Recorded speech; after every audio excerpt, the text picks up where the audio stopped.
እኔ ግን አይመስለኝም። የሰይጣን ጆሮ ይደፈን እንዴ! ቤሉል አስፈራራኝ እኮ። እንድትፈሪ ሳይሆን እንድታዩው ነው። ለማንኛውም ለማስማማት እሞክራለሁ። አሁን ግን ረፍዶብኛል፣ ልሂድ። እሺ ቻው በቃ።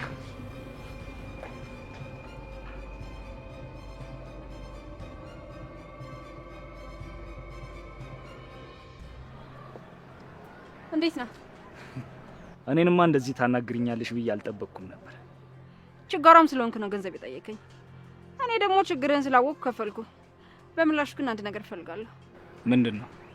ምን መሰለህ? ነገ ለፖሊስ እጄን የምሰጥበት ቀን ነው። ማለት እንዴት ነው አንቺ እጅሽን የምትሰጪው? ጭራሽ ደግሞ ራስሽ ፈልገሽ? አዎ ፈልጌ ነው የምሰጠው። እሺ እኔ ምን ላድርግ? እኔ ባልኖርም በዚህ ሳምንት የሚገባ ቃል እያንዳንዱን ሁኔታ እየመጣህ ለእኔ ትነግረኛለህ። በእርግጥ ለመፈታት ብዙ አልቆይም። ጭራሽ የምትፈችበትንም ቀን ታውቂያለሽ? አዎ በደንብ አውቃለሁ።